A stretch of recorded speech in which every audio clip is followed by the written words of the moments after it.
Good morning. Should we try that again? I think we can get a little bit more enthusiasm. Good morning. Good morning! Woo! Much better, thank you. So, I've been asked to stand up here this morning and talk to you about what is design thinking. I always cringe at this question because everyone expects you to answer in one sentence. But to teach design thinking, it normally takes us about 4 to 5 days. So how do you sum up design thinking in a 30-minute speech, or let alone one sentence?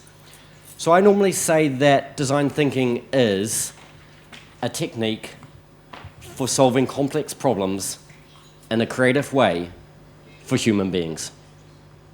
There we go, I'm done, I can sit down. No, there's a little bit more to it, and I always think the best place to start is with an example.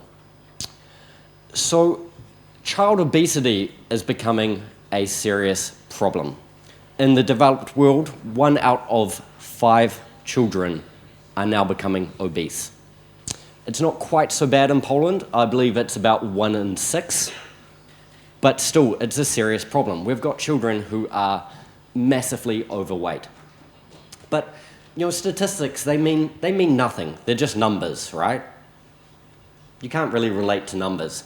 It becomes a personal problem when you can connect to it, when it has meaning for your own life. So I was able to make that connection when my nephew, who is 9 years old, was told that he was 30% over his expected body weight for a 9-year-old. 30%, that's huge. And what they told him was that if he continued living his current lifestyle, he would encounter serious health issues.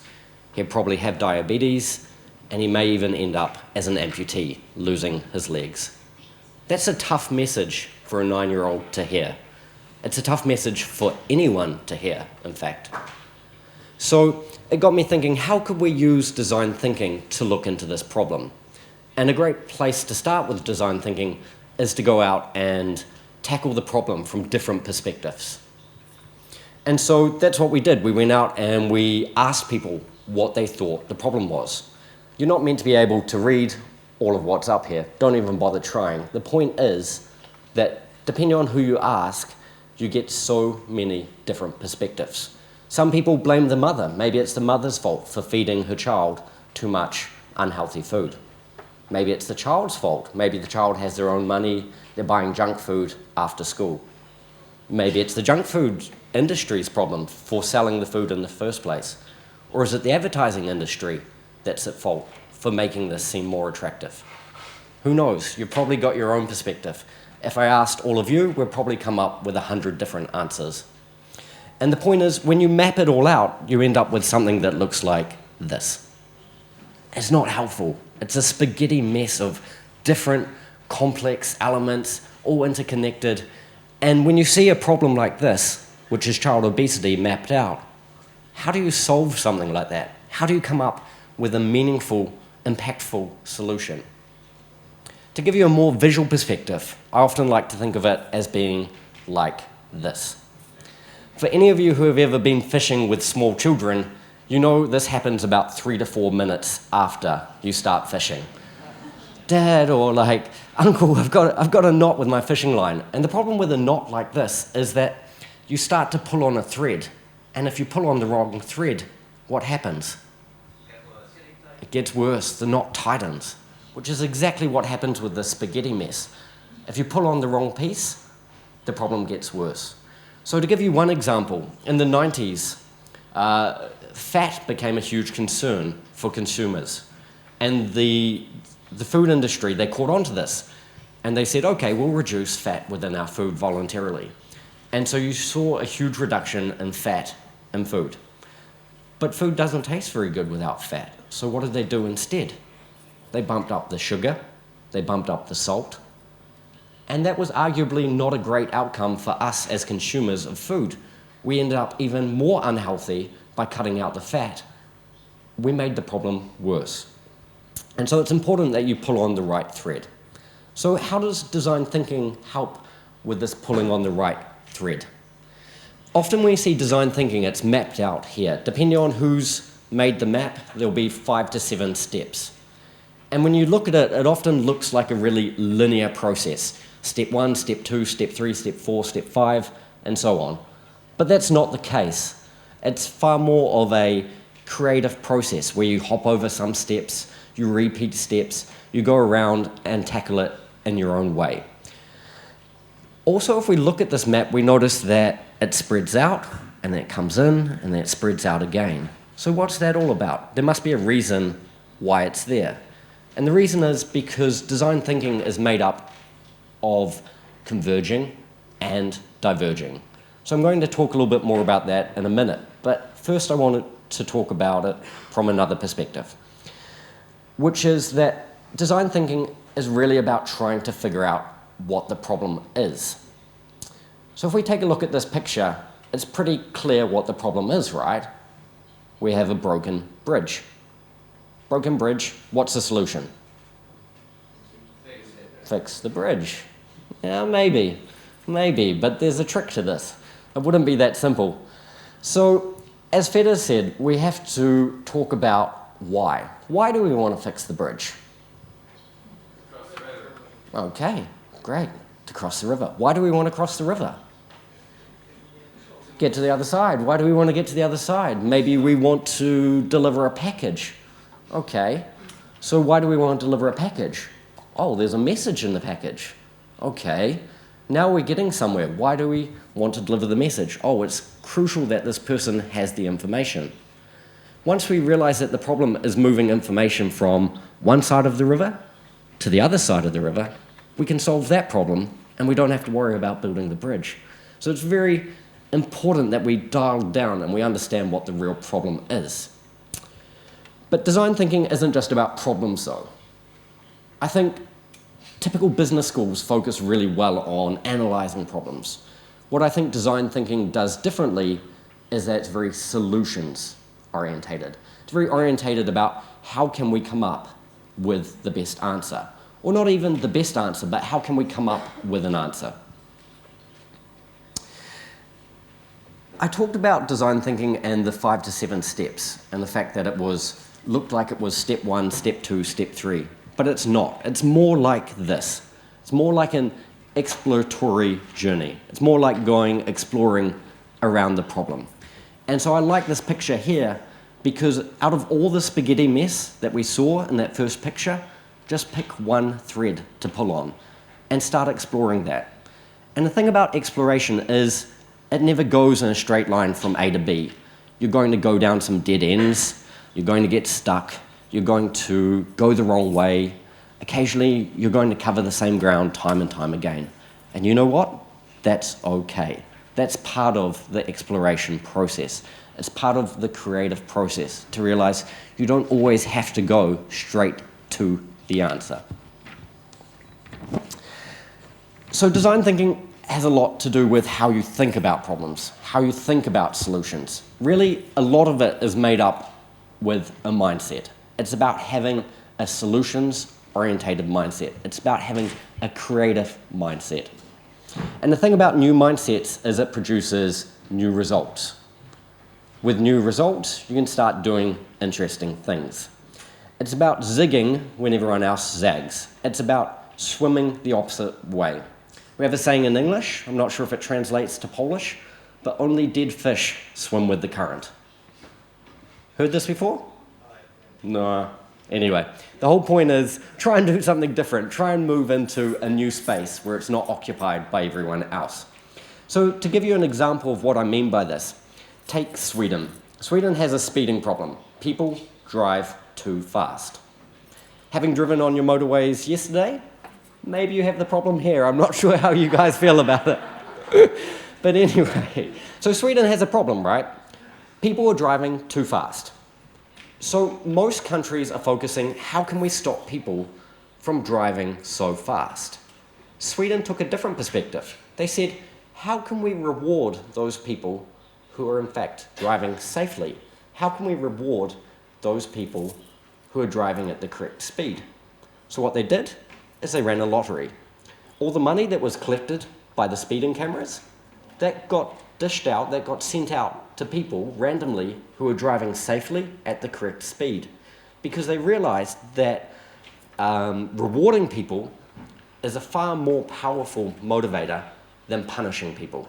I think we can probably all relate to this in our own lives. We're far more interested in the reward than the punishment. So I mentioned diverging versus converging. So what does that mean? Well, with that spaghetti mess, there's so many different solutions that you could come up with. And it's about creating as many different solutions as you want. That's the divergent part.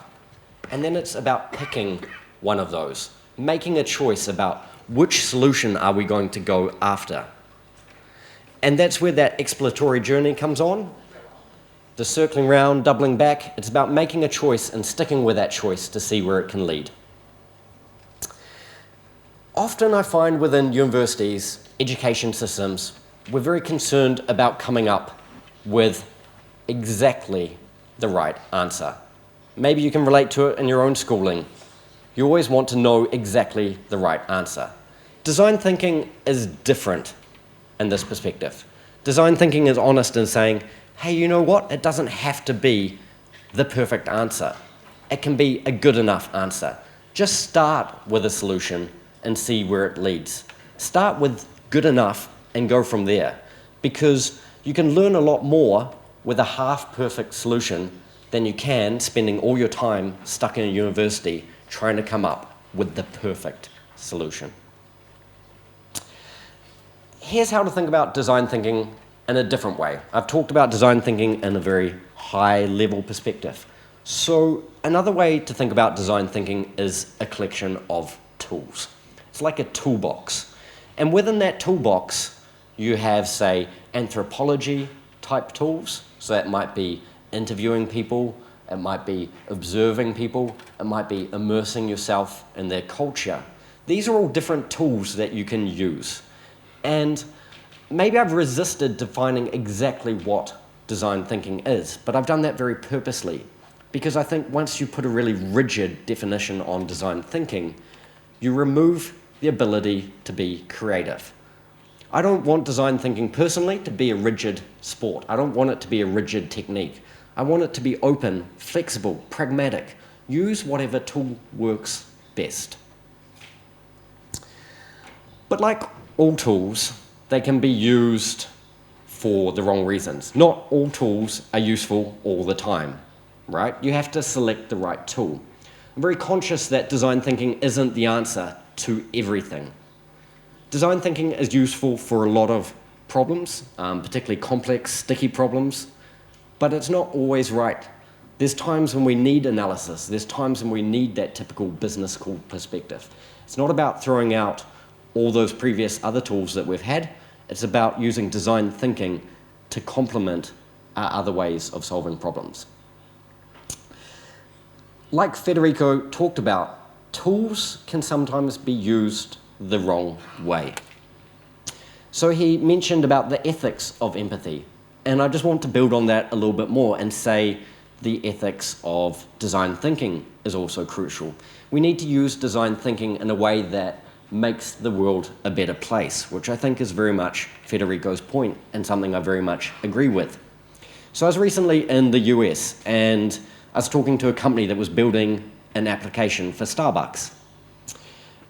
And they told me, this is great. We no longer need someone to work the front counter. You can just order your coffee on an application. And I thought, is that really the kind of world we want to live in, where we stop talking to human beings, where we don't want to interact with human beings anymore? Where in the morning we just interact with our phone instead of talking to the barista. And so I asked this question. I said to them, hey, I like talking to people in the coffee shop. Like, what about me? What's the point in having all this technology if we're not using it to be more human? And so I think it's a really important point that we use design thinking in an ethical manner. We use design thinking to make the world a better place. So I've talked about it still from this very, very high level of what do I think design thinking is. How do we use design thinking on a day-to-day basis for our students? So I want to run through a very quick example of how we use it for our students. The first thing we say to them is, hey, you can't learn that much from us. You can't learn that much from stuffy old professors in the university. Get outside. The real inspiration, that's outside in the world. The real interesting things, that's happening outside the university. Go and talk to people, interact with people, observe them in their own environment, see what they've got to say. And students, they always feel a little bit awkward at this moment. They're like, you want us to do what? Go talk to people about what? Whatever you want. And then once they get over that awkward hurdle, some really fascinating things start happening. They become really engaged. They become really passionate. And they come back and they have all these data points. They write up all the insights. They write up all the interviews and they put them on these post-it notes. And we purposely get them to put it on a post-it note because that way you can move the information around, you can add extra stuff, you can remove it. It's different from, say, what we typically do in a business school, which is that we type up a very long, very boring report, maybe a few diagrams in there. But this is far more creative. This allows for information to be shared in a far more visual manner. And we get the students to stand up and explain to each other. They share the information, again, different from normal business school perspectives, which are often very competitive. It's about who's going to get the A and who's going to get the B. But this is about sharing information. This is about learning from each other and having the learning process being something collaborative. Then we get them to go through some creative exercises to boost their creativity. We get them to do things like brainstorming, question storming, solo brainstorming, where people think about the idea, come back, and then share it with the rest of the team. Eventually, they select one idea that they like, one possible solution, and this is where the real fun begins. We tell them, just build it. Just build the simplest prototype you can. In fact, we say to them, if you are not embarrassed of your first prototype, you've probably spent too much time on it. You should be embarrassed of that first prototype. And then again, what do? Go back outside, get outside the university and show people your prototype. You may think you've come up with a good idea, but show it to someone else and see what they say. Don't ask your mum. Your mum's job is to tell you that you're awesome and that your idea is great. Ask someone other than your mum and get some honest feedback. And you know, students often find it really hard when people are like, yeah, you know what, that looks a bit crap. And I always tell students, negative feedback, that's the best feedback. Because that allows you to improve the idea. That allows you to go forward with the idea. The worst feedback you can get is for someone to say, good. Good doesn't help you. What are you going to do with good? How can you make good better? You want to drill down on that negative feedback to find out how can we really make this the best we possibly can. I really like this diagram here because I think it summarizes up the emotional journey that students go through. I know it's about diverging, converging, but I think it also fits very nicely with the emotional journey of using design thinking. In the beginning, everyone's energetic, ready to go, ready to find solutions. And then they start getting trapped down dead ends. They start getting stuck. They start hearing the same information time and time again. And we notice that they crash emotionally. And that's okay. That's part of the process. We tell them, stick with the process. Keep going. Push on past that. And then they build their prototypes. They get enthusiastic again. Yay, I've got a great idea. Let's go show it to people. Then they get the negative feedback. And again, that crashes. And so I think it's really interesting that design thinking isn't just about learning. It's also about an emotional journey of up and down. Something we don't often talk about within universities. What's the emotional journey of learning? And I think it's really important to realize that learning can be an emotional thing. So finally, I just want to nail this point down one more time because I think this is really crucial. Design thinking is about human-centered design. It's about making the world better for humans. We live in a fascinating time. I mean, every single day you read in newspapers, you read in magazines about some new technology that's being created. We're doing the most amazing things. But what's the point of all this technology if we're not using it to make the world a better place? So I think that's where design thinking and having this human-centered design is absolutely crucial. Let's use that technology. I'm all for technology, but let's use it in a way that makes our world a better place. Now, as you sit there, you're probably a little bit skeptical about, well, design thinking, that sounds great, thumbs up. But what impact can I personally have? What impact can you personally have sitting there? You might think that, yeah, it's interesting to hear, but I can't really change the world. I beg to disagree. I think that everyone can have an impact. So I want to tell you a story that happened to me just a couple of days ago. So I was sitting on a train, hour-long train ride, typical train, right? Everyone's sitting there on their cell phones, texting away. Everyone's tapping away on their computers. No one's interacting. Everyone looks very solemn, very uninterested. Typical commute. I'm sure you can probably relate to this yourselves. Yeah? Yep. And then what happened was there was a 4-year-old girl just standing there on the platform, waving to the train. And everyone put down their phones, everyone put away their laptops. Well, they didn't put them away, they left their laptops for a second, and they waved back to this girl, and they all smiled. And it was the most fascinating thing to see, that this 4-year-old child could change a commute for 100 people on a train by one simple, very human act of waving to everyone. So don't think that you can't have an impact. It doesn't have to be a huge impact. Maybe it's just making 100 people smile by giving them a wave on the train. So I'd like to leave it there with those 2 key messages, that let's make the world a better place. Design thinking, it's a great tool for doing that. And let's remember that you as individuals can have an impact. So thank you very much for your attention. So thank you, Matt.